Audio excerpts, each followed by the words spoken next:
Heard every week on the amateur radio bands all around the world. Broadcast on low-power AM and FM stations all across the U.S. and one of the first podcasts on the Internet. We are This Week in Amateur Radio, the worldwide premier amateur radio and technology news magazine and bulletin service of the air. Here are the stories for release around the earth as we come to air with edition number 1411 of This Week in Amateur Radio. The Hurricane WatchNet is looking for net control operators for the 2026 hurricane season. The ARRL currently has many job openings. Perhaps one is right for you. We will have all the details. A federal judge has reversed a previous decision and has ordered the Voice of America back on the air. Updating electronics aboard certain airliners is required due to interference from CW signals. A VE session at a New York City school is growing an army of new amateurs. The U.S. military tests long-range HF communications in Alaska. It is not too early to start planning for Amateur Radio Field Day 2026. The Dayton Hamvention and the CQ Amateur Radio Hall of Fame have both announced their winners for 2026. The ARRL announces the spring section manager election results. An FCC draft notice of proposed rulemaking is proposing to open up spectrum for what it calls weird space stuff. And a new documentary about MFJ and Martin F. Jew is now in progress. We will tell you all about the new film and a lot more news, and all that is straight ahead in this week's edition of This Week in Amateur Radio. These headline stories will come to you in a moment along with this week's special features.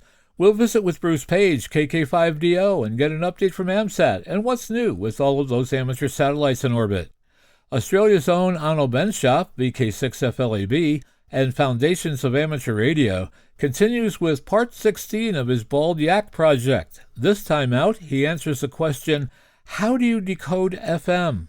Our own amateur radio historian, Will Rogers, K5WLR, returns with another edition of Dead Electrical Dudes. This edition's stiff is none other than Heinrich Hertz. And we will stop by and visit with Bill Sawyers, AJ8B in the DX Corner, with all the latest news on DXpeditions, DX upcoming contests, and a lot more. That's all straight ahead as North America's premier amateur radio and technology news magazine and bulletin service, This Week in Amateur Radio, takes to the air right now. Reporting from our headquarters studio facility just outside of Albany, New York, where all of us here in the Northeast are still suffering with winter, I'm George, W2XBS. And reporting this week from our news bureau in Cortlandville, New York, I'm Chris Perrine, KB2FAF. Reporting live from beautiful Bradenton, Florida, where I hope to complete a couple more pod activations this week, I'm Mike Nikolich, K9DX Mike. And reporting from our news bureau in Rochester, New York, along the southern shore of Lake Ontario, I'm Dave Wilson, WA2HOY. And reporting from our news bureau in Wisconsin, where it's officially the first day of spring, also known as Second Winter's Opening Ceremony, featuring flurries, false hope, and at least one guy grilling in shorts. For This Week in Amateur Radio, I'm Marvin Turner, W0MET. Reporting from our news bureau in Salem, Ohio, this is Denny Haight, NZ8D. And reporting from our news bureau just outside Rochester, New York, along the southern shore of Lake Ontario, this is George, Kilo Charlie 2, Oscar X-Ray Juliet. And reporting from our Troy, New York news bureau, where we're sure we saw leprechauns this week, I'm Eric, Kilo Delta 2, Romeo, Juliet X-Ray. And reporting from our amateur radio outpost in the muddy Catskill Mountains of upstate New York, where mud season's in full swing. In fact, it's so muddy now the pigs are actually taking showers. I'm Don Hulick, K2ATJ. And reporting from our news bureau in Fayetteville, Arkansas, where we're on the weather roller coaster of temps. I'm Will Rogers, K5WLR. Hello, everyone. Before we get into this week's newscast, I'd like to tell everyone that This Week in Amateur Radio now has its own Discord server. That's right, a place online where we can discuss everything technology and amateur radio. So join us. Just go to Discord on your computer or download the Discord app on your portable device and search for TWIAR or This Week in Amateur Radio. We look forward to seeing you on the new This Week in Amateur Radio Discord server. Today's edition of This Week in Amateur Radio is 100% human. And now, with this week's lead story, here's our own Chris Perrine, KB2 FAF. Leading off our news this week, the Hurricane Watch Net, or HWN, is seeking net control operators. Among the criteria sought from operators and stations are those who are located in the central and western regions of the U.S., Canada, Central America, and the Caribbean, and available for overnight operations, midnight to 7:30 a.m. Eastern Time. Bilingual operators, Spanish and English or French and Creole, and English are especially encouraged to apply. Because net control stations must manage stations across a wide geographic area during difficult propagation conditions, having a well-equipped amateur station is highly beneficial.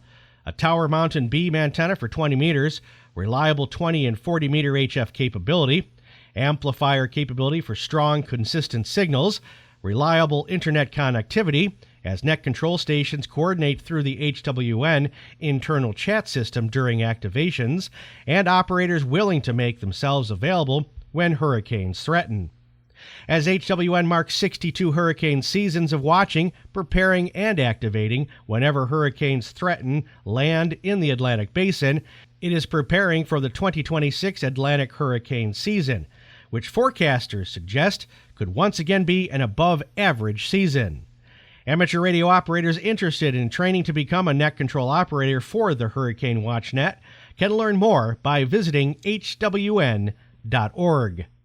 ARRL is seeking talented individuals to join our team and help advance the amateur radio service. We are currently hiring for several impactful positions. RFI Lab Engineer. The RFI Lab Engineer supports ARRL's mission to protect and enhance spectrum access by managing and resolving radio frequency interference cases. This role includes database management, coordination with the FCC, and participation with standards bodies such as the IEEE and C63, and contributions to ARRL's Technical Information Service, publications, and member support. Candidates should have strong RF systems knowledge, EMC and RDF experience, and excellent communication skills. W1AW Station Manager. This is a rare opening and exciting opportunity to lead operations at W1AW, the Hiram Percy Maxim Memorial Station. Responsibilities include overseeing daily station operations, maintaining and troubleshooting equipment and antennas, ensuring compliance with emission standards, coordinating schedules and staffing, and supporting the ARRL laboratory when needed. Public Relations and Outreach Manager. Lead initiatives that elevate the visibility, credibility, and impact of ARRL in amateur radio. Responsibilities include developing and executing national public relations and outreach strategies, managing media relations, creating content across print, digital, and social platforms, and supporting advocacy communications. You'll also provide tools and training for ARRL's network of public information volunteers. The ideal candidate is a creative storyteller who can translate technical concepts into accessible language, build strong relationships, and deliver compelling campaigns that inspire new interest in amateur radio. Additional openings at League headquarters include Awards Program Supervisor, Development Associate, IT Support Specialist, Logbook of the World Support Associate, and Membership Manager.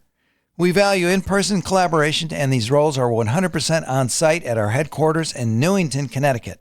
Full details may be found on the ARRL HR webpage at www.arrl.org/careers. To apply, please email your resume and cover letter to hr@arrl.org. Are the HF bands useful for long-distance communications to remote areas? The U.S. military just did their own exercise to prove what hams have known for years. Communicating under simulated emergency conditions on HF, members of the military in Alaska demonstrated something that hams have known all along. Radio carries the message. The recent activity known as Exercise Arctic Connect might well be called Field Day or an Ares drill for the military. According to the U.S. Army's website, Over 30 operators in 28 different locations across Alaska recently took part in the exercise, a radio test to show that HF communications are vital in areas that are separated by extreme terrain, weather, and distances. The test was conducted by Alaska Organized Militia, which includes the Alaska Army and Air National Guard, the Alaska State Defense Force, members of the Civil Air Patrol, the State of Alaska Division of Homeland Security and Emergency Management, and representatives from the National Guard Bureau.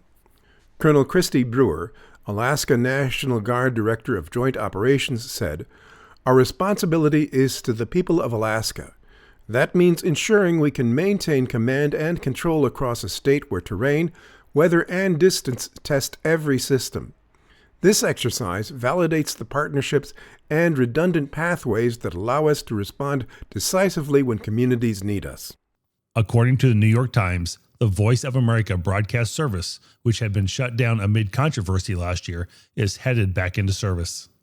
Judge Royce C. Lamberth of the U.S. District Court in the District of Columbia reversed actions taken last year by the Trump administration to shutter the Voice of America and ordered VOA's journalists to return to work and the news service to resume broadcasting.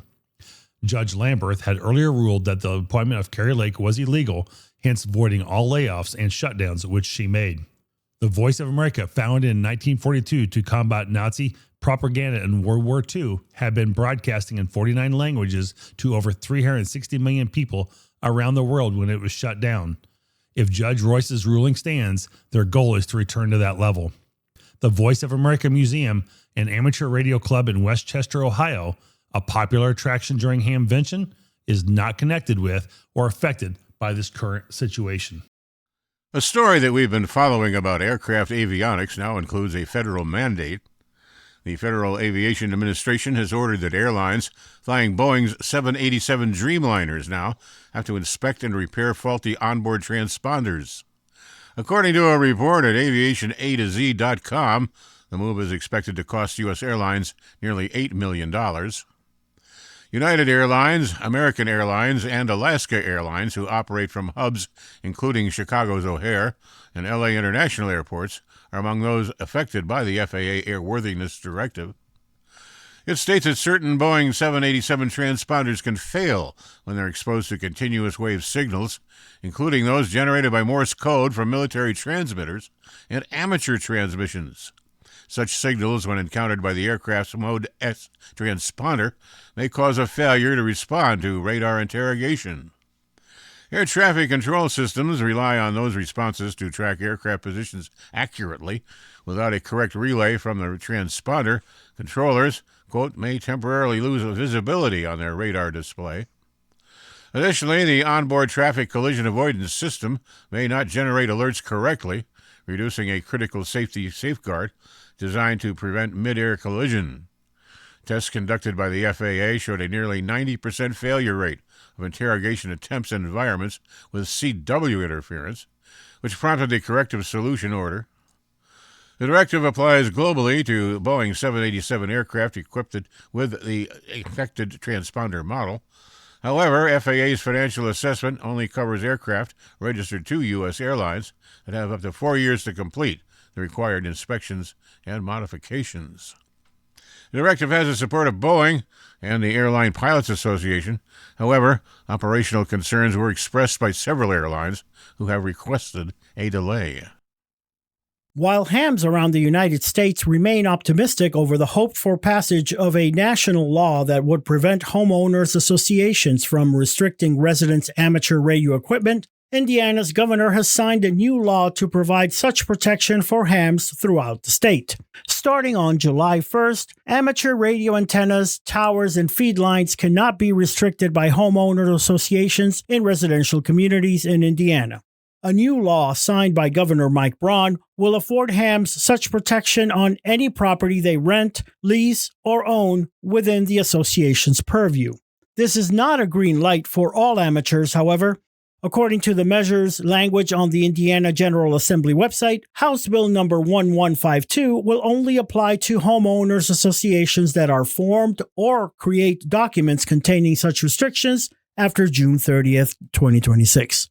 Meanwhile, at the federal level, the Amateur Radio Emergency Preparedness Act, which would create protections nationwide, remains stalled in Washington, D.C.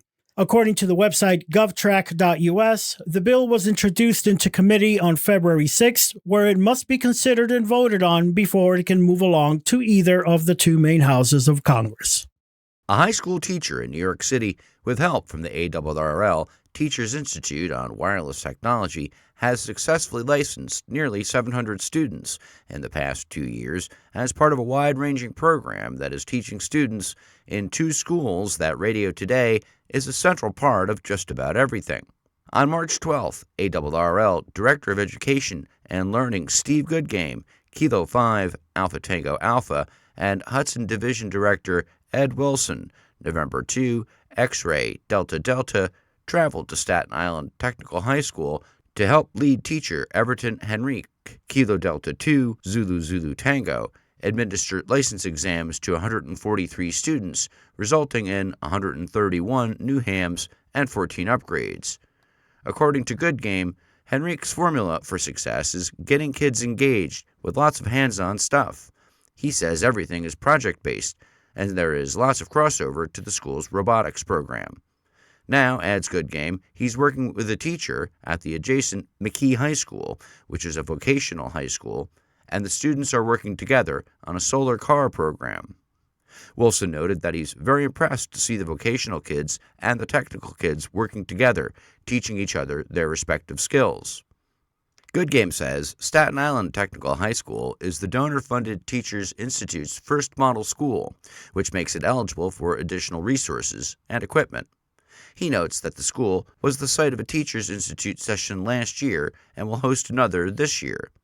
Goodgame adds that Henrique has completed 2 Teachers Institute modules and is now an Institute instructor, as well as being a facilitator for Math for America and co-developer of a 9-week course for teachers on how to use amateur radio in the classroom. The nomination period for the 2026 spring season section manager election cycle concluded on Friday, March 6th.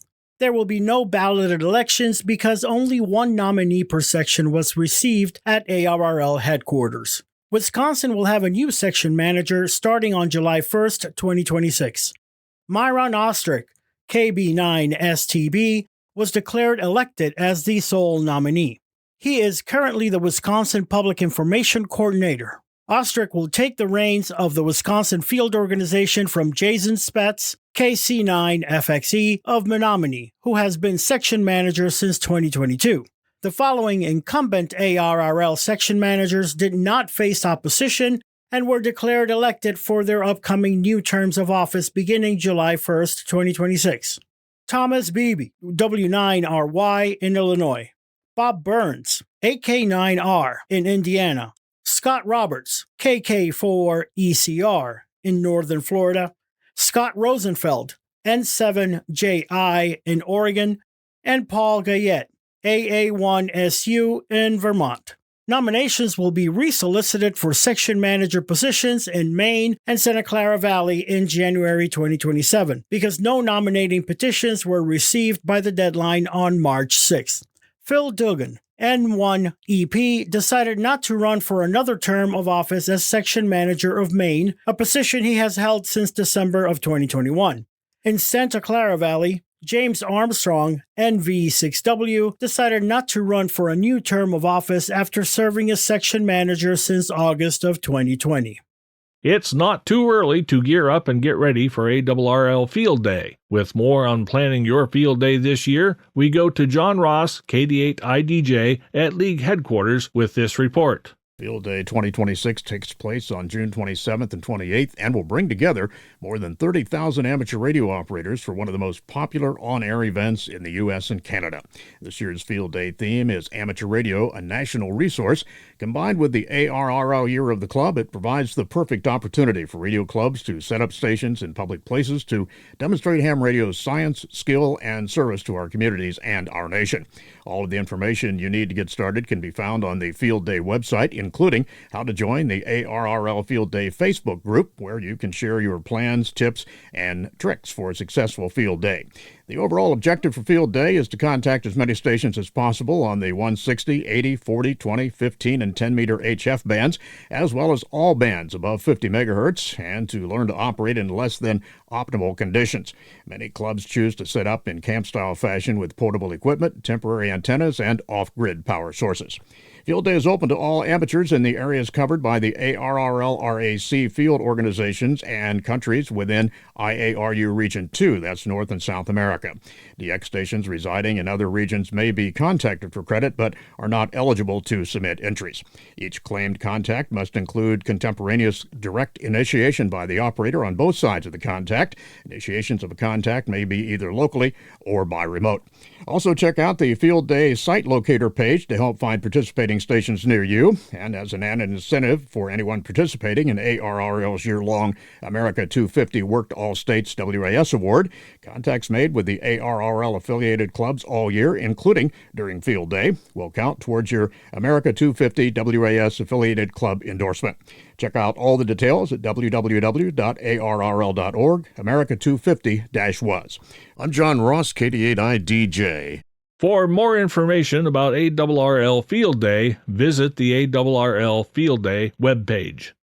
3 radio amateur operators have been inducted into the Heritage CQ Amateur Radio Hall of Fame for 2026. Professor David B. Leeson, Ph.D., W6NL. Leeson was first licensed in 1952. He is the author of the ARRL book Physical Design of Yagi Antennas and was a designer of the International Amateur Radio Union International Beacon Network. Since 1994, he has been consulting professor at Stanford University and is faculty advisor of the Stanford Amateur Radio Club, W6YX. He drove a race car, retiring in 1979, returning to ham radio after back-to-back national championships.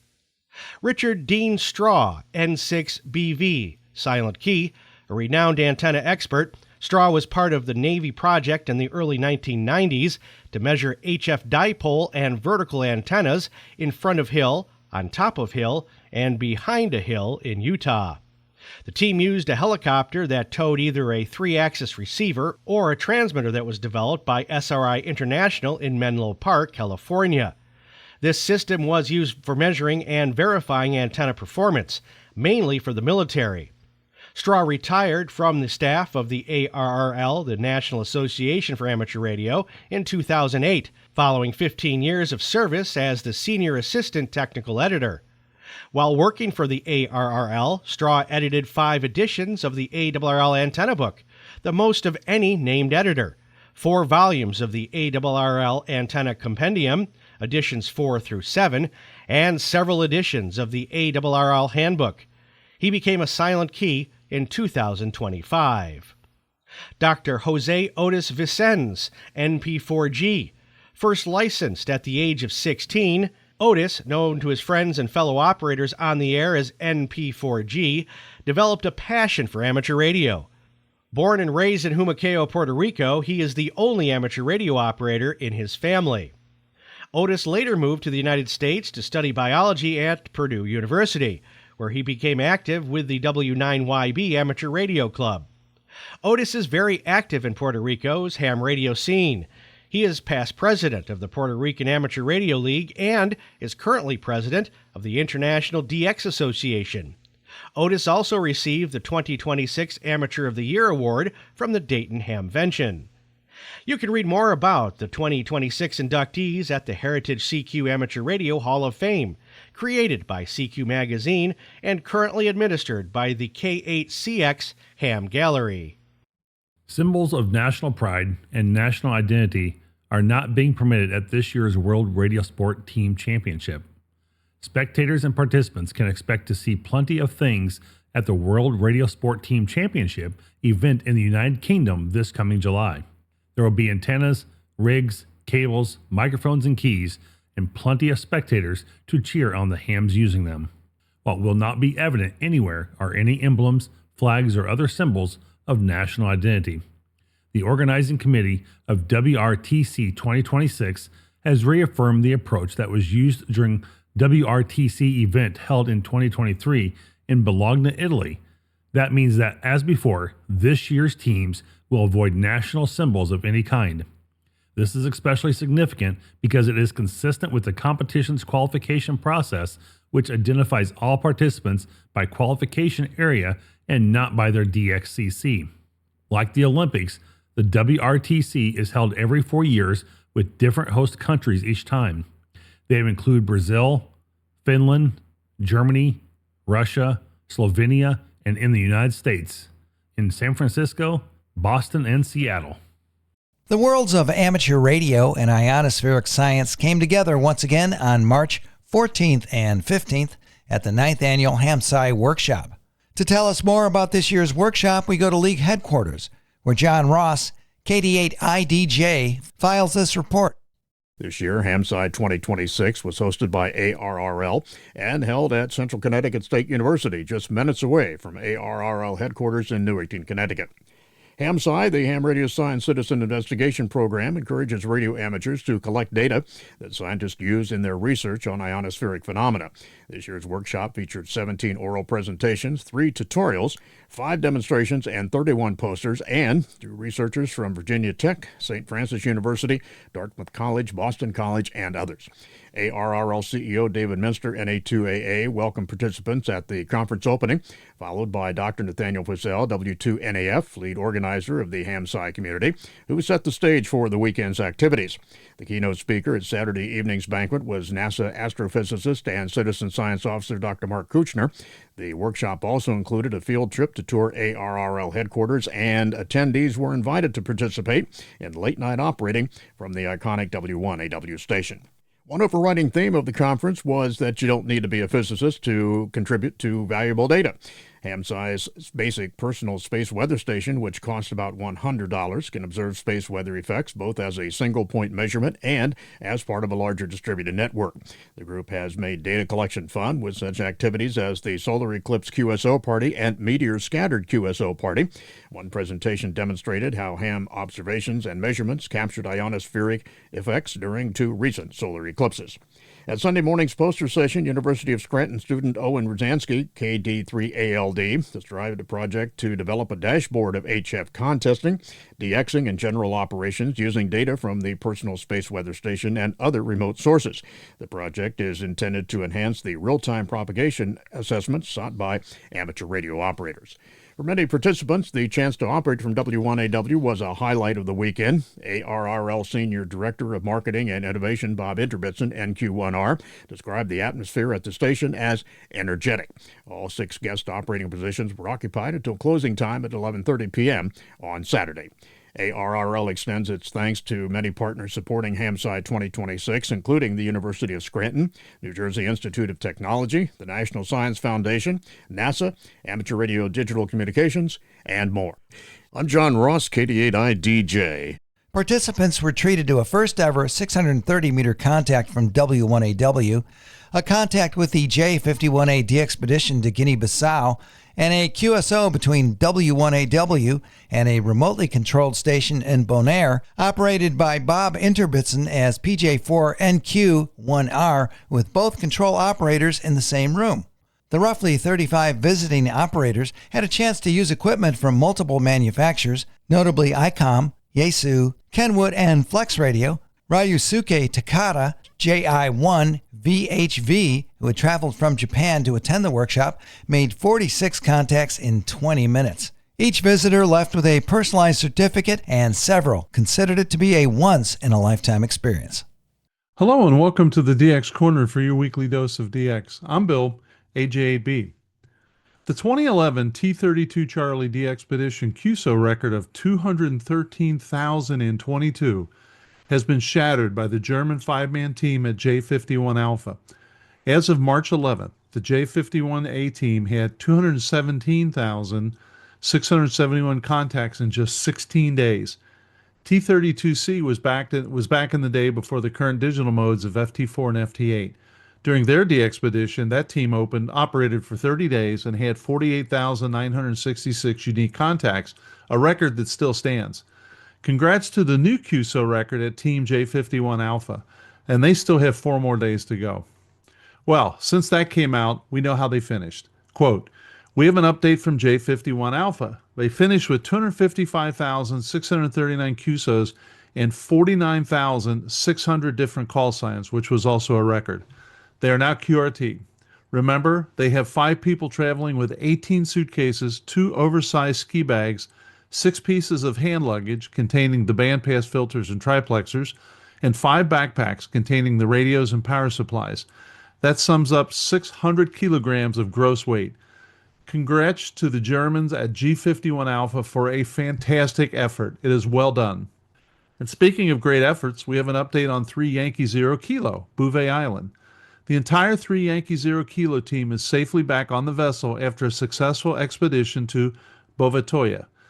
We made more than 100,000 contacts and achieved our goals. It was an extraordinary undertaking involving years of planning, complex logistics, and determination needed to succeed. The team worked well together under harsh conditions, cold, snow, and windy weather. Bovetoya is known for its remoteness and unpredictable weather, and while it was a beautiful island, any attempt going onshore involved a risk. Despite all the challenges we encountered, the team stayed focused on our goals, determined, and the result is due to real teamwork. We've been working with professional expedition guides, pilots, crews, and a vessel that all contributed to the success. We wish to thank everyone who believed in us, supported us, and made this a great expedition. Thanks to all of our individual sponsors, clubs, organizations, and corporate sponsors for their contribution. Our logs will soon be open for OQRS, 7-3 from the 3 Yankee Zero Kilo team. And really, hats off to them in both of those DXpeditions. That was fantastic. The following DX information comes from Bernie, W3UR, editor of the Daily DX, the Weekly DX, and the How's DX column in QST. If you would like a free 2-week trial of the Daily DX, your only source of real-time DX information, just drop me a note at thedxmentor@gmail.com. Well, let's get an update on a couple of ongoing DXpeditions. The first is the Charlie Yankee Zero Sierra DXpedition to Canada. Travel has begun for the CY0S team. Glenn W0GJ departed his home in Iowa in the very early hours of Wednesday morning en route to North Carolina to meet up with WA4DAN. Glenn is projected to arrive at the home of WA4DAN by late on Thursday, the 12th. On Friday, Glenn and Murray will go through the checklist of all the gear. This includes the long ski bags with the antennas and spider poles. Each bag will be opened, inventory, and weighed to make sure that all is accounted for. In the ski bags are the antennas, spider poles, guy rings with guy ropes already measured and attached with 42-inch long wood guy stakes for the loose sand on Sable Island. Glenn and Murray began their long drive to Nova Scotia on Saturday morning with projected arrival by late afternoon on Monday. The team members continued to monitor the weather forecast for Halifax, Nova Scotia, as well as Sable Island. The extended forecast is for rain on Monday the 16th and Tuesday the 17th. The flights to the island are scheduled for Wednesday the 18th. A weigh-in of team gear will be conducted on Tuesday at our aviation partners' hangars. Thank you to Sable Aviation and Vision Air Services for working with us again on this expedition. Now, I do know that the first plane had landed and a couple of operators were already on Sable Island, and honestly, by the time you're listening to this, they'll probably be QRV. So here's an update on Tango X-Ray 5 Echo Uniform up to Austral Islands. Quote, we finally made it to our new Tango X-Ray 5 Echo United QTH on Austral Island, Rivave, and started setting up antennas and equipment. So far, 5 of the 9 antennas are already set up. This includes VDAs on 20 meter, 15, and 12 meters, the DX Commander, and the 40-meter vertical. The rest will follow tomorrow morning after sunrise and quick coffee. Operation will start around 6 a.m. GMT on the evening of March 13th. Watch for our first signals to come out strong. 7-3 from the TX5 Echo United group. Well, now I have 2 updates on Central Kiribati, Tango 31. The Rebel DX group said that their upcoming Tango 31 Tango activity, starting around March 25th on Canton Island, will likely be their last operation, quote, for some considerable time, end quote, similar to their 3 Delta 2 Charlie Conway Reef operation.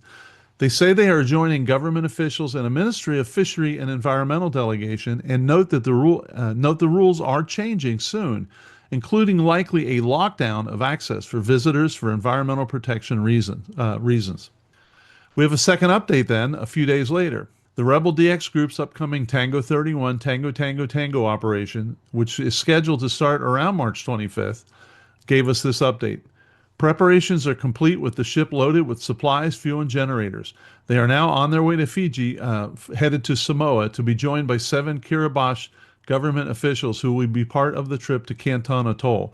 And if you don't have Tango 31, you may want to make sure you get this one in the log, because if they really tighten up the screws to who can visit, it may be a long time before they get going again. The group going to Honduras, which is Hotel Radio, which includes KN2 Papa, Nancy 7 Victor Zulu, and W7UM, have gotten their call sign for the Honduras de-expedition from the new government and new commissioner for telecom. The call sign is Hotel Quebec 9 United Mike, and the dates are March 24th to the 31st.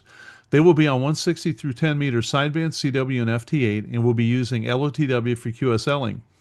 And they have the HQ9 X-ray call sign for the CQ Worldwide Single Sideband Weekend Contest. Otherwise, they will be holiday style. I have a hunch, knowing some of those operators, you're going to hear them a lot.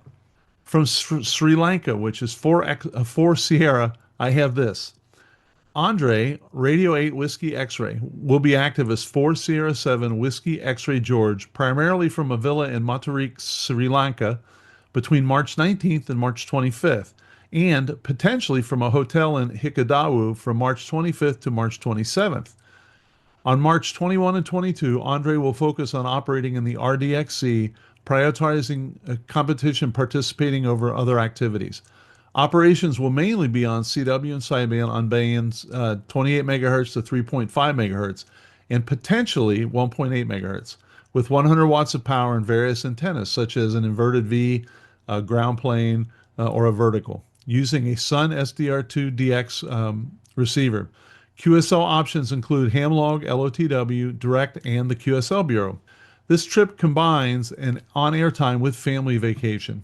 For his upcoming 3 Golf Zero Yankee Echo, which is Easter Island, from March 28th to April 11th, Marcus, Delta Juliet 4 Echo Lima, will bring several antennas, a 14-meter pole fitted with quad antennas for 10, 15, 20, a 12-meter pole with a quad antenna for 6, 12, and 17, and a 10-meter pole supporting a quarter-wave vertical antenna for the 40-meter band.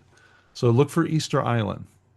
From the Zambia, which is 9 Juliet, we have Robert, Delta Mike 7 X-Ray, who will be operating as 9 Julia 2 Radio Oscar from the Fountain Gate Crafts and Trade School, March 16th to the 30th. So he's already QRV, and he will be participating in the CQ WPX single sideband contest, which is March 28th and 29th.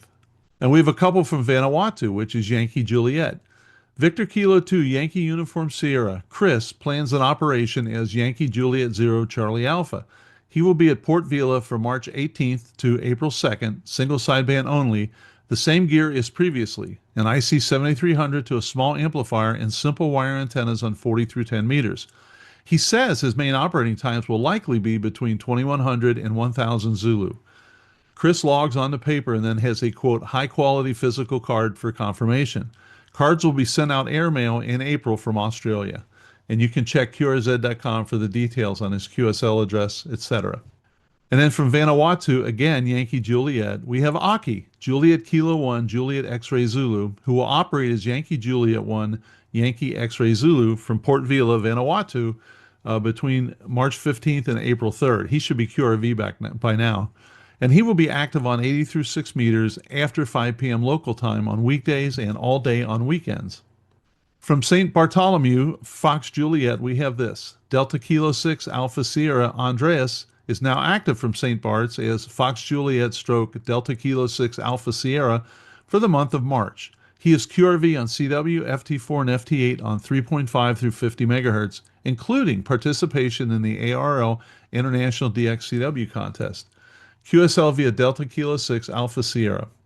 Victor Papa 2 Echo, which is Anguilla, Jack M0 Papa Lima X-Ray, SP9 Fox India Hotel, and SQ2 Radio Alpha Delta will be QRV from Anguilla until March 22nd, so just a couple more days. They will use the call signs VP2 Echo Lima X-Ray and VP2 Echo Whiskey Echo, respectively. Their activities will cover 160 through 6 meters, with each operator focusing on specific frequencies. Operations will take place on single sideband and CW using multiple transceivers, amplifiers, and both verticals and directional antennas. During the 3-week stay, Jack also plans to do some short sightseeing and possible radio activities from St. Martin, which is FS, Saba, which is PJ6, and St. Bartholomew, which is Fox Juliet. And finally, we have Victor 5, Namibia. Gunter, Delta Kilo 2 Whiskey Hotel, is currently operating as Victor 51 Whiskey Hotel from a farm near Omarumu, Namibia, and will remain active until March 24th, covering frequencies from 160 to 6 meters, including 60 meters. This week, the DX Mentor podcast will feature George, KJ6VU, and a discussion of his station controller system and a new product, iShare Radio. Give it a listen and let me know what you think. And if George's call sounds familiar, KJ6VU, it's because he's the host of the Ham Radio Workbench. So now I have a contest update. The CQ-WPX Contest Committee invites you to participate in the 2026 CQ-WPX Single Sideband Contest, which runs from 0 UTC on 28 March to 23:59 UTC on 29 March, so you got 48 hours. CQ-WPX SSB is the largest, quote, everyone can work everyone for points, end quote, single sideband operating event in the world. It's a phenomenal opportunity to meet friends, build your prefix totals, contribute to your club's efforts, and have fun. All are welcome to encourage and to participate. Now, please take note. New for 2026, logs must be submitted within 48 hours after the end of the contest, which means no later than 23:59 UTC on March 31st. Logs can be uploaded to cqwpx.com log check. We encourage everyone to upload their logs, and participants submitting logs for scoring by the deadline can download certificates once the results are published. So even if you only work for an hour, you can at least get a cool certificate. Please go to cqwpx.com for the full set of rules, past results, records, plaques, and other resources to support your CQ-WPX sideband activities. We wish you all the best and look forward to seeing you in CQ-WPX Single Sideband 2026. And that's from the CQ-WPX Contest Committee. And I will tell you, with a call like AJ8B, the WPX contest for me is a great contest because I'm actually the one they're chasing. So I enjoy the heck out of it. Until next week, this is Bill, AJ8B saying 7-3, and thanks to my XYL Karen for her love and support. I hope to hear you in the pile-ups. Have a great DX week. Hello, and welcome to the next chapter of Philip Nedlinger's KA4KOE's Dead Electrical Dudes, in which he takes an unusual look at the movers and shakers that helped grow our amateur radio hobby and other radio-related stuff. Philip has presented these dudes on EHAM over the last several years and has granted us permission to use them here on This Week in Amateur Radio. And so we continue with Dead Electrical Dudes number 7. This month's stiff, Heinrich Rudolf Hertz, entered mortal coil 22 February 1857, assumed room temperature 1 January 1894. Perhaps the burning question on Philip's mind is, why did a lot of early electrical pioneers sport such interesting beards? Put a rifle in the picture shown in the website, and you can just imagine Heine walking out of the piney woods after distilling a few hundred gallons of shine. As you may recall, the existence of electromagnetic waves was predicted mathematically by James Clerk Maxwell and was discussed in the first of this series of irreverent articles. Mathematicians, physicists, and scientists will, on occasion, develop elegant formulae that don't amount to much except to illustrate some arcane concept with no practical application. However, such was not the case in this particular instance. Heine took Maxwell's headache-inducing formulae and proved that they did, in fact, describe a natural phenomenon. Hertz was born in Hamburg, Germany. At an early age it became apparent that the boy was scientifically inclined. Young Heine enjoyed building instruments of various types in the family workshop. Hertz began his formal education in 1877 at the University of Munich, where he studied engineering. Only a year later, Hertz abandoned engineering, blasphemy, and began his study of natural sciences at the University of Berlin, studying under Helmholtz and Kirchhoff. Sound familiar? Where he earned his Ph.D. with magna cum laude honors. His mom must have been a very proud woman. A topic of intense interest in the scientific community at the time was determining whether or not Maxwell's equations were valid. In 1883, the young scientist also directed his attention to this course of research. In 1887, Hertz conducted his now famous experiment in which two antennas were placed a few feet apart.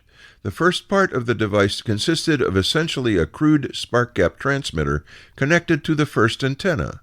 The receiving antenna was a loop with a couple of electrodes on the wire ends placed very close together. Hertz activated the transmitter and it generated sparks.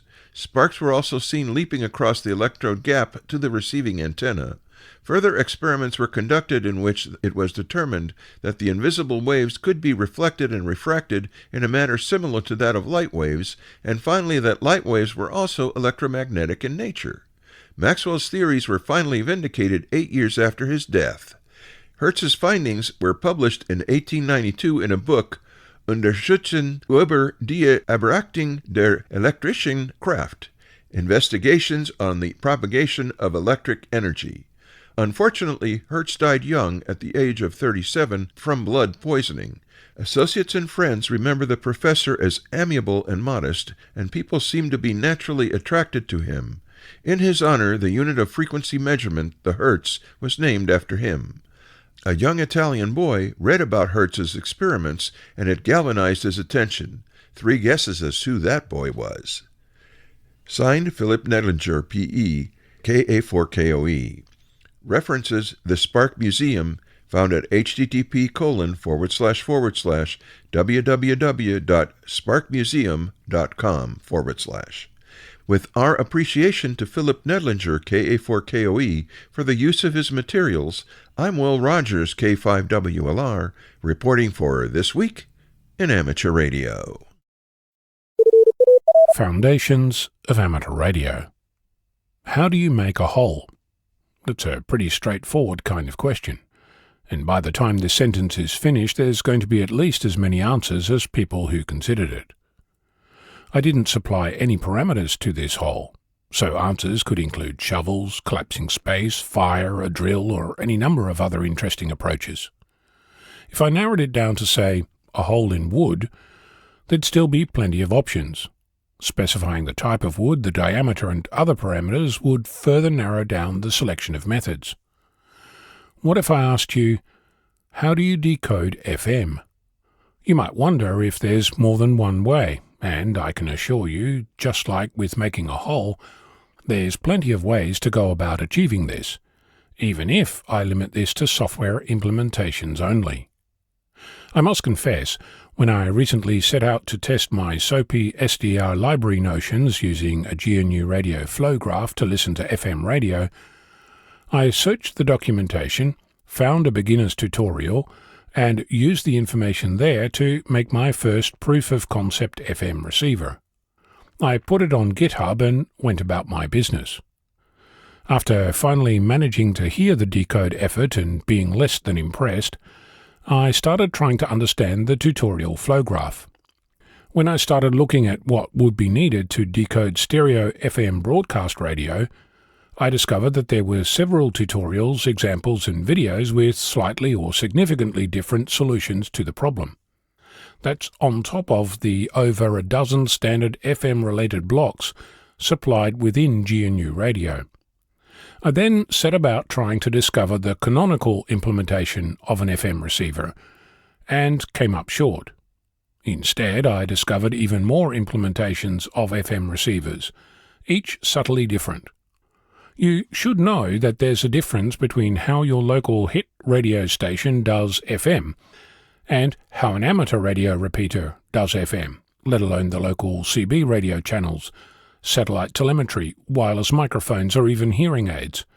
So, within the implementation of an FM receiver, there's additional complexity, which explains to some extent the variety of FM-related blocks within GNU Radio.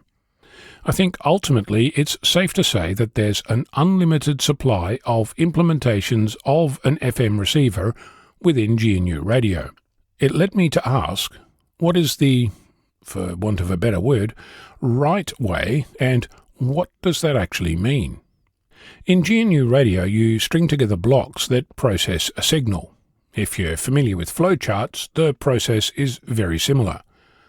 Unlike flowcharts on a piece of paper, in GNU Radio, or should I say GNU Radio Companion, the tool you use to actually design flow graphs, the little blocks represent underlying software, and their connections represent how data flows between these bits of software. In other words, each block represents a series of programming instructions that process data and pass it on. It means that the more blocks you have in your flow graph, the more instructions are running to process data. The more instructions, the more computing resources required. This is significant because in a complex system like this, we're likely to be doing more than one thing at a time. So preserving resources is important, if only to ensure that there's time available to process the next sample. As a result, there's a difference between implementing an FM receiver with 2 blocks or with 10 blocks. You might conclude that 2 blocks is more efficient, but that might not be true. For example, 2 blocks processing 2,000 samples per second each are processing 4,000 samples per second in total. A block that converts the 2,000 samples into 200 samples, followed by 9 blocks processing 200 samples per second each, is processing 3,800 samples in total. All things being equal, the 10 blocks together are handling less data per second. So overall it's potentially using less resources. I say potentially because it might be that one of those blocks is using a massive calculation, consuming more resources than all the other blocks put together. Ultimately, each block is software, so whatever it's doing is using resources. So, how would you go about choosing between 2 implementations or algorithms? Which was the better one, and how is better defined? My first pass at this is to use standard testing files and use the algorithms under consideration to process them. Run the tests multiple times, keep a record of how long they take, and then attempt to measure how much the original input signal differs from the processed output signal. At the moment, I have no idea how you might compare signals, other than to invert one and combine them to see if they cancel each other out, which means that they're the same, or not, which means that they're different.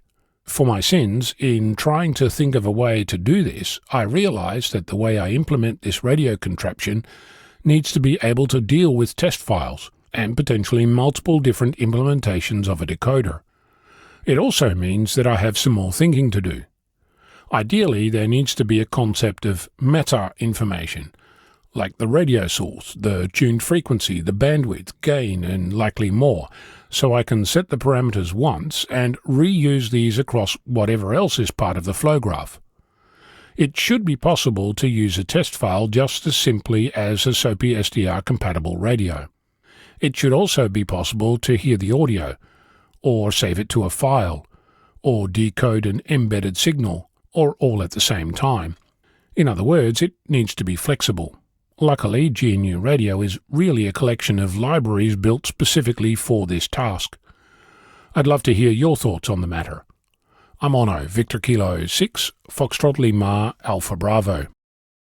Bruce Page, KK5DO, is here now with this week's AMSAT report. Bruce? Thanks, John. SilverSat is operational and providing SSDV images on 437.175 MHz using GMSK 9K6. You can get the schedule for transmissions in your part of the world at https://operations.silversat.org/SSDV. The TENCO-2 satellite that was launched last week is operational and going through a commissioning period. The ground station did receive its CW beacon with basic telemetry. They also reported the signal was weaker than expected. The temporary TLEs are NORAD 98542. The IARU has coordinated frequencies for 2 new satellites being built. Lilium 4 is a 6U CubeSat from National Formosa University, set to launch later this year. Luka 01 is Montenegro's first amateur satellite. A timeline for launch of this 1U CubeSat has not been set, but will launch from Roscosmos. For George, W3ASK, may your sunspots be forever favorable. This is Bruce Page, KK5DO. Back to you, John. And thanks, Bruce, for that report. It is time for this week's look at the solar weather forecast and the terrestrial propagation forecast. Solar activity was at moderate levels following an M2.7 flare from region 4392 on March 18th. This region has shown sporadic growth and reorganization in the peripheral spots, but has remained relatively unchanged in its magnetic configuration. New region 4397 rotated further onto the visible disk and was numbered, yet remained mostly inactive. The remaining regions were relatively stable and quiescent. The M2.7 flare was accompanied by a 10 flare and a Type 2 radio burst, with an estimated velocity of 740 to 860 kilometers per second. An EUV wave is now visible in GOES-SUVI imagery, along with faint field line movement in the northwest quadrant. The associated coronal mass ejection became visible in SOHO-LASCO C2 imagery early on March 18th. Analysis indicated a possible arrival at Earth early on March 21st. Confidence is fairly low, though, with the fit of this event due to limited C2 coronagraph imagery. Solar activity is expected to be low on March 19th through the 21st, with a chance for M-class minor to moderate level events, due primarily to the minor instability and variability of region 4392. Solar wind parameters reflected near background conditions. Solar wind speed gradually decreased from 450 km per second to end the period at around 380 km per second. The phi angle was predominantly positive. The solar wind environment is expected to become enhanced on March 19th as the March 16th and 17th coronal mass ejections are expected to arrive near midday. The disturbed solar environment is likely to continue as a coronal mass ejection passage persists into March 20th. By March 21st, the coronal mass ejection from March 18th is expected to arrive in conjunction with the onset of a negative polarity coronal hole high-speed stream. So overall, solar activity has been declining over the past 2 weeks, and despite forecasts that generally predicted an increase, it remains low. Furthermore, there is no reason to expect a significant rise, while increases in geomagnetic activity usually reoccur every 27 days. For more information concerning radio propagation, visit the ARRL Technical Information Service, read a quick guide to HF propagation using solar indices, and check out the propagation page of Karl Wetzel-Swab, K9LA. For customizable propagation charts, visit the VOA CAP Online for Ham Radio website. Just ahead in Radio Sport this week, March 19th and 20th, it's the 14th Walk for the Bacon QRP contest. That's CW. March 19th, the NAQCC CW Sprint, CW as well. On March 21st, the PODXS 070 Club St. Patrick's Day contest. That's digital. And on March 21st to the 23rd, it's the BARTG HF RIDI contest. That is digital as well. Remember to visit the ARRL contest calendar for more events and information. Upcoming section, state, and division conventions. March 21st, the St. Patrick's Day Hamfest hosting the ARRL West Texas Section Convention. That's in Midland, Texas. March 28th, the Central Dakota Amateur Radio Club Hamfest hosting the ARRL North Dakota State Convention in Bismarck, North Dakota. And on April 4th, the RARS Fest hosting the ARRL Roanoke Division Convention. That's in Raleigh, North Carolina. And of course, remember to search the ARRL Hamfest Convention and database to find more events in your area. In 2026, ARRL is commemorating America's 250th birthday with a year-long on-the-air celebration, the America 250 Worked All States WAS Award. Running now through December 31st, this special operating event challenges amateurs of all license classes to contact all 50 U.S. states and confirm those QSOs via ARRL's Logbook of the World. Operations begin at 0000 Zulu on Wednesday and end at 2359 Zulu on Tuesday. That's 7 days total for each activation. Currently scheduled now for March 25th, North Dakota, W1AW0, host W0N9. March 25th as well, Oklahoma, W1AW/5, hosted by the Altus Hamfest on March 28th. April 1st, California, W1AW/6. The host there is N76Q. April 1st in Mississippi, W1AW/5. The host is W5UE. And April 1st, North Carolina, W1AW/4. The host is N4XI. You can see complete schedules at www.arrl.org/America250-WAS. It is time for this week's edition of AMSAT Satellite Shorts from All Over. We begin this week with news from NASA.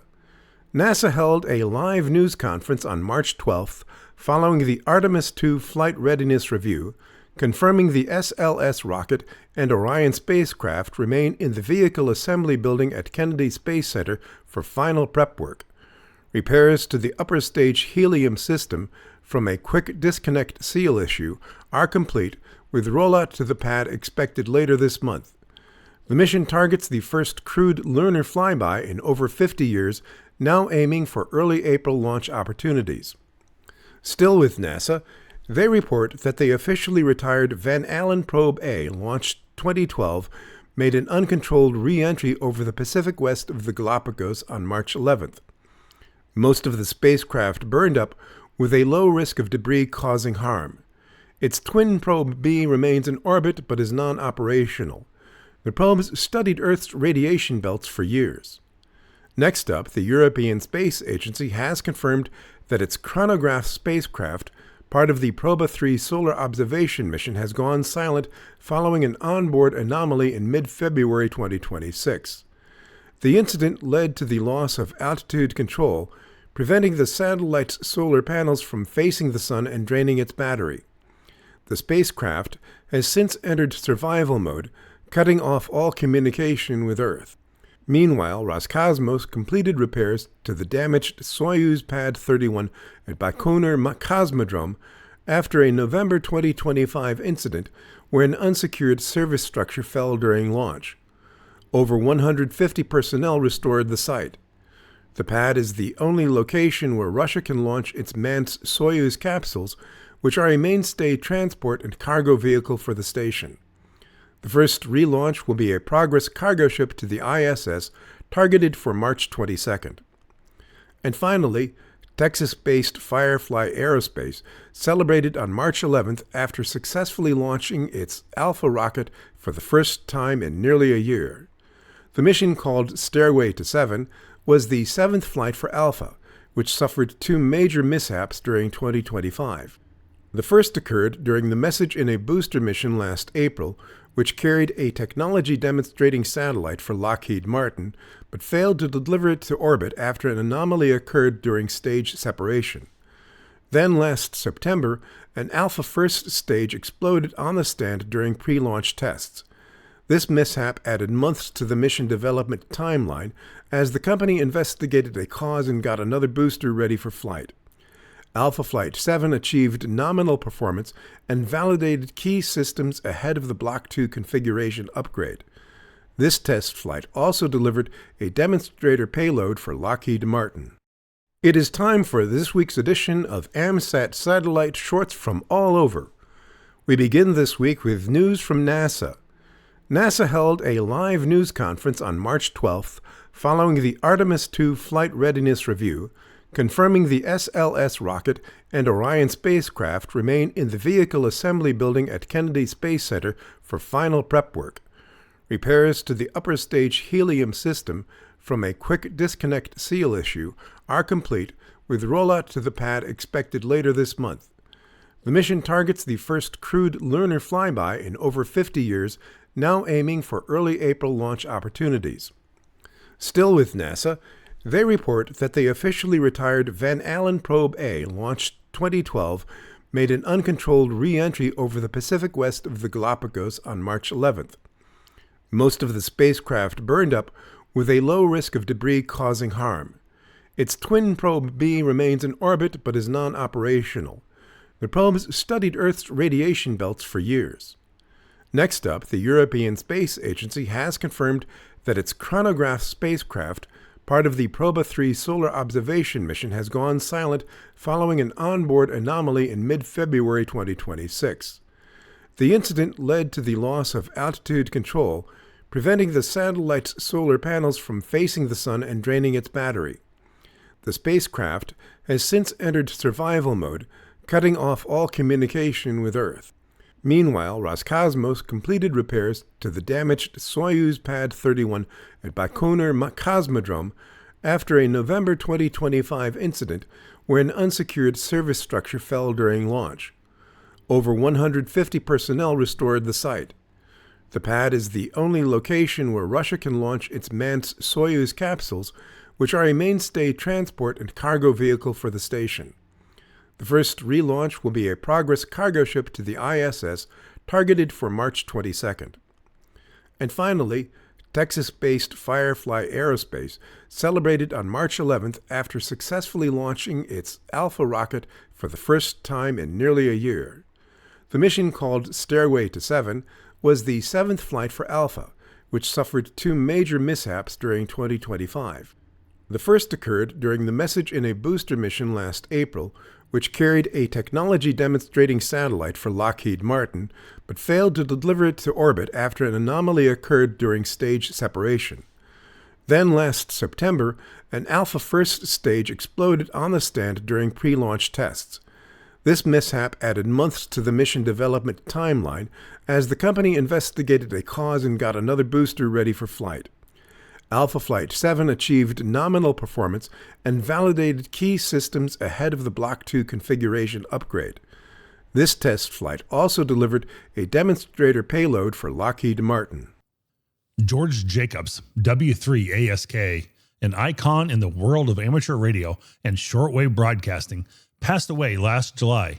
Jacobs, a World War II veteran and ARRL life member, was perhaps best known to hams as CQ Magazine's propagation editor for more than 50 years, from early 1951 until the end of 2001.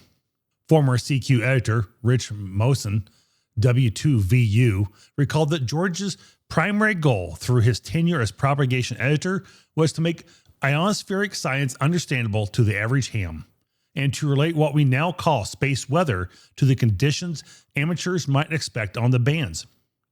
The tables he developed for the CQ Shortwave Propagation Handbook help hams make their own propagation predictions before the days of computers and the internet. Jacobs also contributed an annual propagation summary for many years to the World Radio and TV Handbook. In addition, he was part of the Project Oscar, orbiting satellite carrying amateur radio team that had built and launched the first amateur radio satellites, and was instrumental in the formation of AMSAT, the Radio Amateur Satellite Corporation, to carry on the amateur satellite program.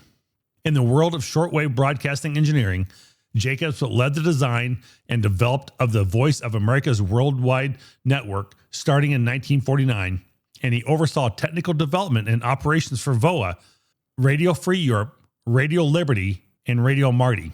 Retiring in 1980 as Director of Engineering for the State Department's Board of International Broadcasting.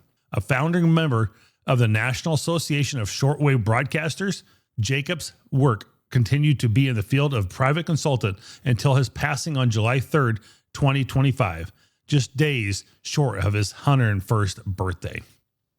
Fuji Oscar 29, or FO29, also known as JAS-2, the Japanese amateur radio satellite launched in August of '96, has entered a new operational phase as of early March. Approaching its 30th anniversary in orbit, the satellite, long limited by failed batteries, relies entirely on solar panel illumination for its power now. In February, the FO29 control team operated from Japan, continued scheduled activations of the linear transponder. Operators noticed the unstable condition was due to the satellite's age, with activations sometimes failing if the onboard voltage did not respond quickly. The transponder operates in mode V/U, inverting sideband and CW. Around March 9, when the FO-29 transitioned into a full sunlight orbit season, this eliminated the periodic eclipses. AMSAT highlighted this in the early February bulletin, noting that shadow duration had decreased dramatically from 20 minutes to 1 minute per orbit by mid-February, leading to the full sun entry on March 9. Observers reported recent CW beacon and telemetry reception, with stations logging data. On March 13, amateur operators reported successful sideband and CW QSOs during the pass, but busy activity with calls from Japan. One operator described a very busy pass with multiple contacts. Another logged several sideband and CW exchanges, despite windy conditions affecting reception. AMSAT's live linear satellite summaries and status pages list FO-29 as active under full sunlight conditions, with the transponder remaining on until the voltage drops below a safe threshold, no longer an issue in continuous sunshine. The digital modes remain inactive, and the digitalker on 435.910 MHz is rarely used. This full sunlight period offers a welcome revival for one of the oldest active analog linear transponders in the amateur fleet. Enthusiasts are encouraged to monitor, log contacts via the AMSAT Oscar status page, and share reports to help track performance. Amazon says drones damaged 3 facilities in the UAE and Bahrain.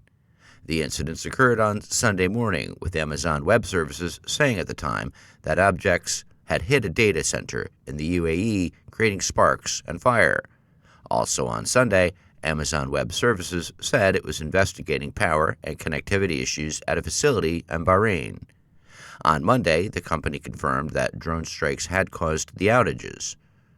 2 UAE facilities were hit directly, while in Bahrain, a drone strike in close proximity to one of our facilities caused physical impacts to our infrastructure.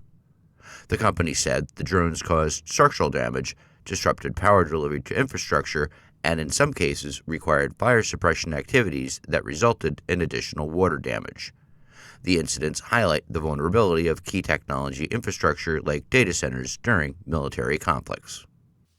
Hams in the Australian state of New South Wales are worried that they will no longer be able to afford their vital repeater sites.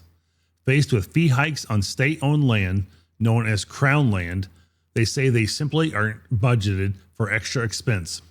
Amateurs in New South Wales are troubled by what they believe are prohibitive fee hikes recently put in place for access to Crown land. Calling the situation unsustainable for amateur repeaters and other equipment installed there, the president of the Goulburn and Southern Highlands Amateur Radio Society has written a letter to the ham clubs around the state, urging members to contact their members of parliament.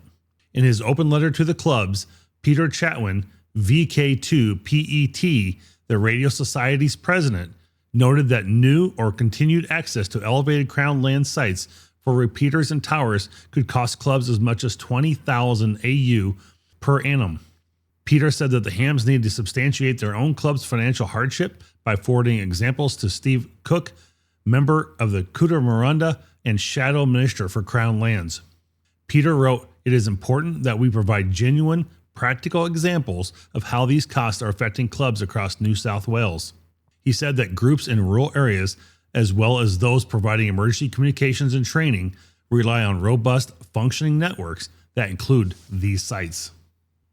On March 5, 2026, the FCC released a draft notice of proposed rulemaking seeking comment on proposals to expand spectrum access for in-space servicing, assembly and manufacturing, and other emergent space operations it has dubbed Weird Space Stuff.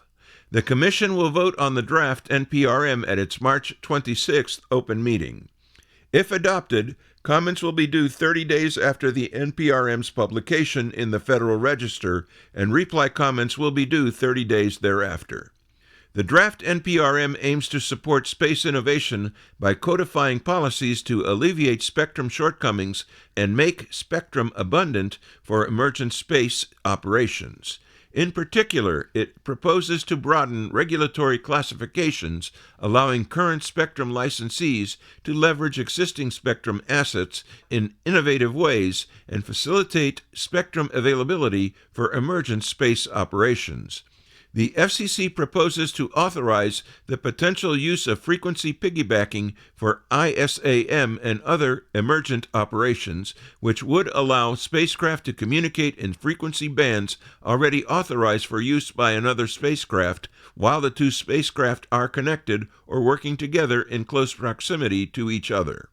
The draft NPRM looks to identify spectrum bands that could potentially be used more intensively, seeking comment on non-federal spectrum bands that could accommodate emergent space operations. The Commission notes that it is particularly interested in identifying bands that either are not shared with federal users or that are shared with but not used intensively by federal users and are allocated on a secondary basis for federal use. The draft NPRM proposes to add a secondary, non-federal space operations service allocation in the Earth-to-space direction in the 2030 to 2035 MHz band and permit the band's exclusive licensee, SiriusXM, to lease spectrum to Earth station operators for this purpose. Dayton Hamvention has announced its 2026 awards.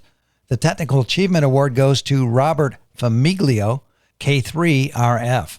Robert B. Bob Famiglio, K3RF, has spent almost 60 years in amateur radio, blending technical expertise, legal knowledge, and leadership in emergency communications. Licensed at age 13, Famiglio later earned a BSc in electrical engineering and a doctorate in law. For more than 40 years, he has served as volunteer counsel, advising hams on PRB-1 matters, zoning and antenna ordinances, RFI enforcement, and club governance. His technical understanding of station engineering and interference resolution has informed effective legal strategies and regulatory comments. Famiglio served in many ARRL leadership roles, including EPA Section Manager, Atlantic Division Vice Director, and later Director. He also served several terms as Vice President and General Counsel of the Radio Club of America and functioned as Corporate Counsel for the board. In emergency communications, he served as Amateur Radio Emergency Service District Emergency Coordinator for Greater Philadelphia, supporting regional response agencies by applying technical expertise, message handling skills, and interoperability between amateur and public safety systems. His formal training as a professional firefighter enhanced his ability to align ham radio technology with operational needs of served agencies.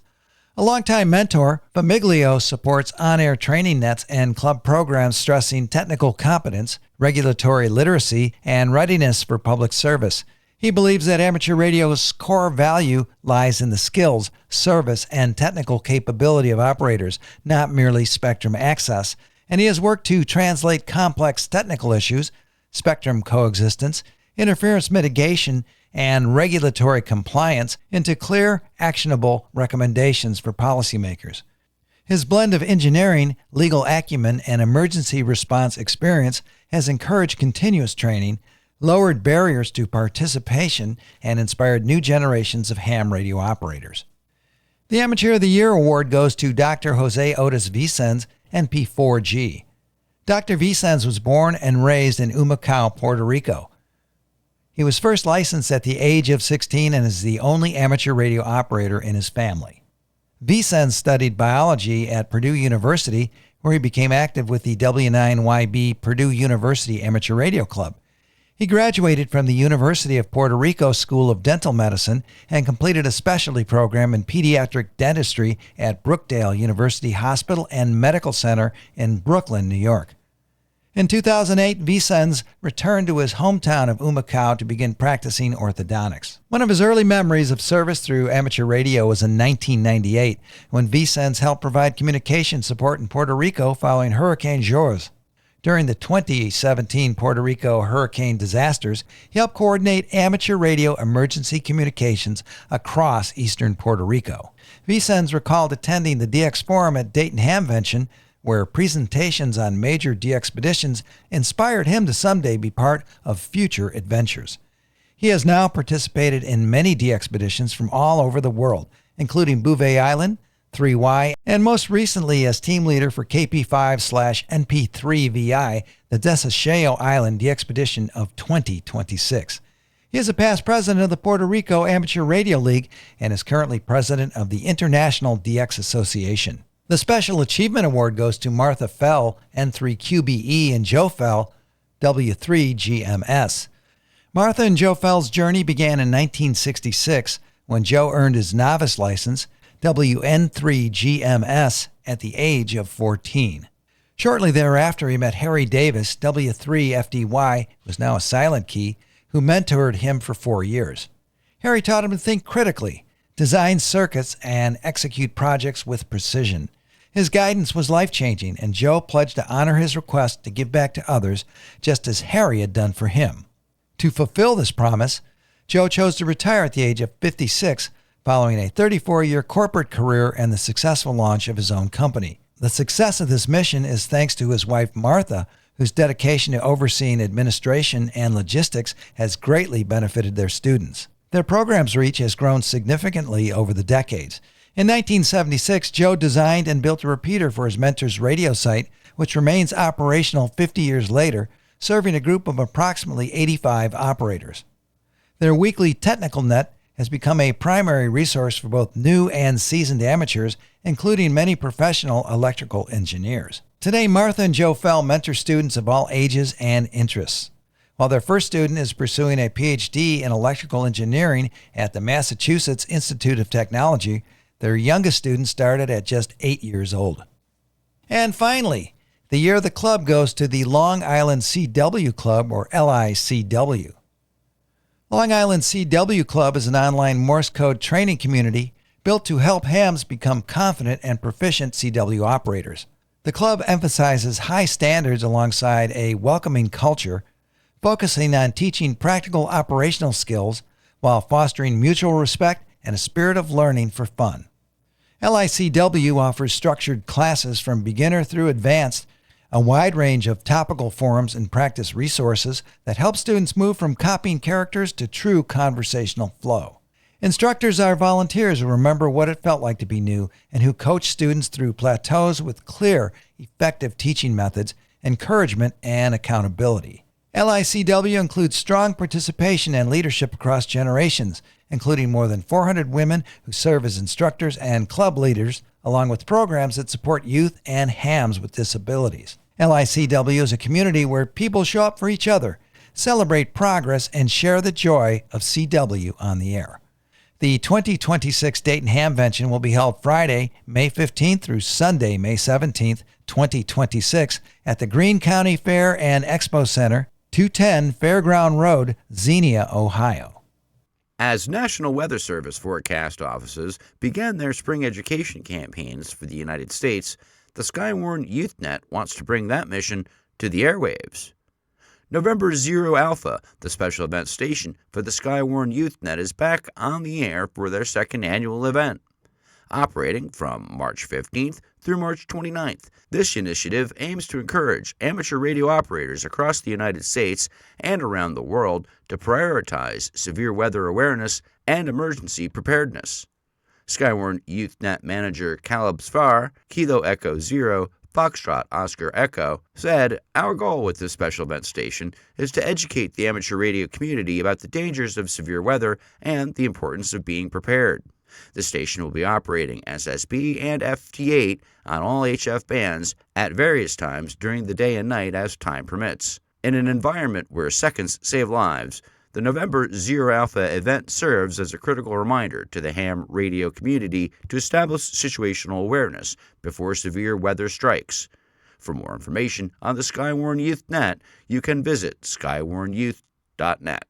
NASA astronaut Mike Finka, KE-5 Crew 11 pilot and commander of the International Space Station's Expedition 74, has revealed that it was his medical issue that prompted the evacuation of the 4 Crew 11 astronauts from the space station in January. The exact nature of his ailment remains undisclosed, but Finka's statement clarified that the issue, while not considered an emergency, required advanced medical imaging not available on the space station. As a result, Finka and his crewmates, NASA astronaut Zena Cardman, KJ-5CMN, Japanese Space Agency astronaut Kamiya Yui, KG-5BPH, and Roscosmos cosmonaut Oleg Platonov returned to Earth aboard the Crew Dragon Endeavour on January 15th, about a month earlier than originally planned. The issue arose on January 7th while Finka and Cardman were preparing for an upcoming spacewalk. The agency is monitoring a medical concern with a crew member that arose Wednesday afternoon aboard the orbital complex, NASA officials said in an emailed statement on January 7th, declining to elaborate on the nature of that concern or the astronaut it affected.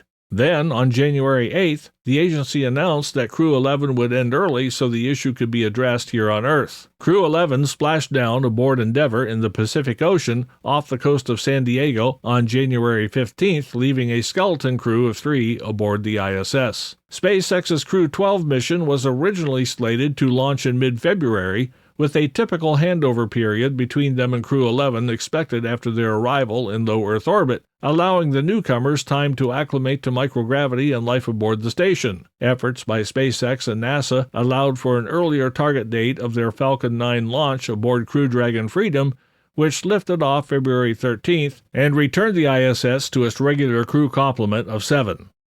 The International Amateur Radio Union Satellite Frequency Coordination Committee has recently completed frequency coordination for 2 CubeSat missions, Taiwan's Lilium 4 and Montenegro's Luca 01. These coordinations ensure that the satellites can operate without interfering with other space-based communications, paving the way for their upcoming launches and contributions to scientific research, education, and ham radio communities worldwide.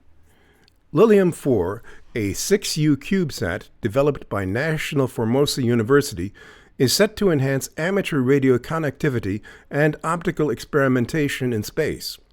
The satellite, with call sign BN0YCA, will feature a 1200 bit per second AX.25 APRS digipeater on 145.825 MHz for global intercommunication among radio enthusiasts.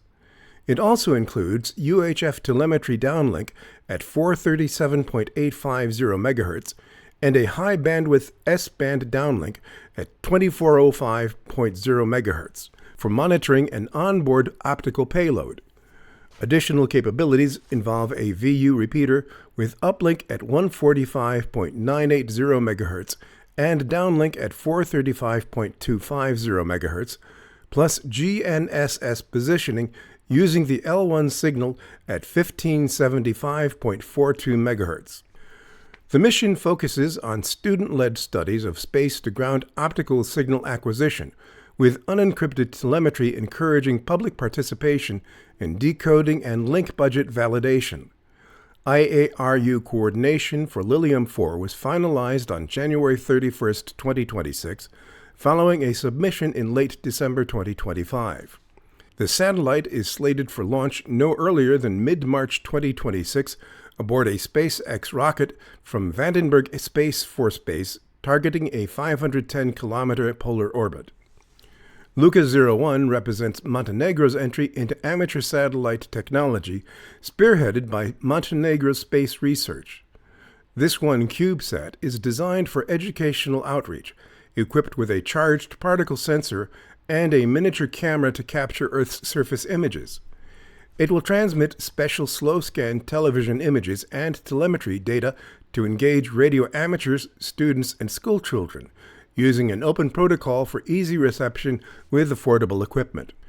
The mission aims to inspire young people in amateur radio and space science, including efforts to image various orbital objects.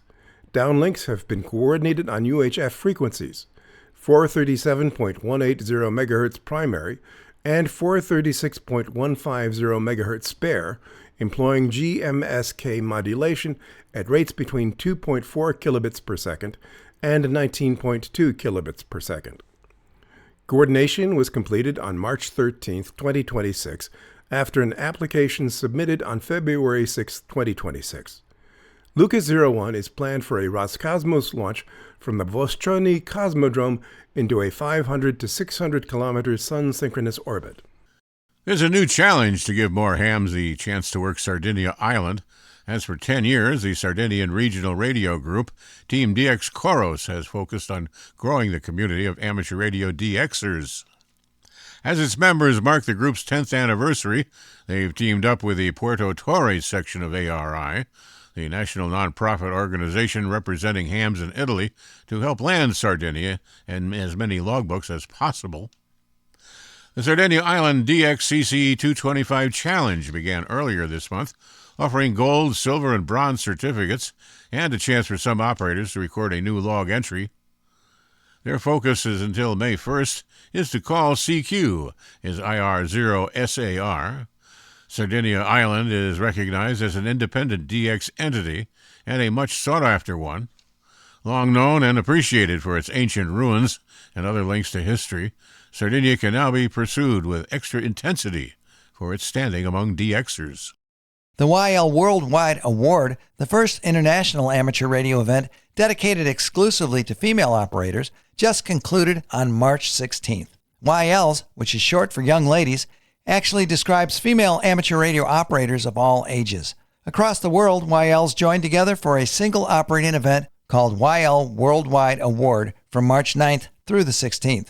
Using the Ham Award platform, YLWWA saw 300 activators from 51 countries generate over 300,000 QSOs in 1 week, chased by approximately 50,000 hunters from 203 countries. Veronica Wiggin, DL4 VER, one of the event organizers, said, "It was awesome to see the outstanding cooperation and enthusiasm of the YLs as well as the OMs. Complete beginners who had only obtained their licenses a few months ago worked hand-in-hand with experienced female radio operators. The pile-ups were overwhelming." At the close of the event at midnight UTC, March 16th, even though conditions were very difficult, there are more YLs on the air than at any time during the week. The project was coordinated by the YL unit of the German Amateur Radio Club under the leadership of Haight DL3HD and Veronica DL4 VER in collaboration with the international WWA team, Max IW1 FRU and Carlo IK1 HJS. For more information about the YLWWA, visit hamaward.cloud. This Week in Amateur Radio is holding open auditions for news anchors for the weekly national worldwide amateur radio news service. If you have a good radio voice and can reliably read provided news copy, we are looking for you. This, of course, is an all-volunteer position. An amateur radio license is not required. You must have a high-quality microphone, headset mics are not used, and be familiar with audio editing software to record and edit your finished news stories before uploading. If you would like to try out for a weekly or bi-weekly anchor position with North America's premier amateur radio news on air and podcast, please send an email to our producer, George, W2XBS. You can include a sample MP3 of yourself reading news copy sent as an attachment to W2XBS77@gmail.com. That's whiskey, the number 2, X-ray Bravo Sierra 77@gmail.com. Be sure and use Anchor Audition in the subject line. Please include your phone number and a good window of time for a callback to discuss your submission and our operating logistics to see if This Week in Amateur Radio is a good fit for you. We hope to hear from you soon. And finally this week, filmmaker Preston Booth from Starkville, Mississippi, was hired to shoot a small portrait documentary about a local businessman to celebrate his 82nd birthday. That's when he met Martin F. Jew and learned about the company he built, MFJ Enterprises. According to a post on Reddit, Booth said that once I got to meet Martin and the team, I realized that their story really deserved a feature-length production to best tell their story and I've been moonlighting this project in my free time ever since. Booth said that he spent a significant amount of time with Jew and his family, friends, and staff. Booth learned about his background, how he grew up, what drew him into amateur radio, and why he started MFJ. He learned that Martin grew up in a family that owned a small grocery store, developed a love of radio at a very young age, and had to build his own equipment from spare parts supplied by a local electronics repairman because his family was poor. After earning his master's degree from Georgia Tech, he moved back home to run the family store so his brother could take time off to travel. It was there that he learned the fundamentals of running a business, marketing, and client relations. These would go on to help him when he started MFJ. According to Booth, Jew viewed MFJ not only as a way to provide affordable products for the average ham, but also as a way to offer locals the opportunity to work. He mentioned that MFJ's first production line was actually staffed by students from Jew's classes at Mississippi State University, where he taught. They built the products in exchange for extra credit and some spending money.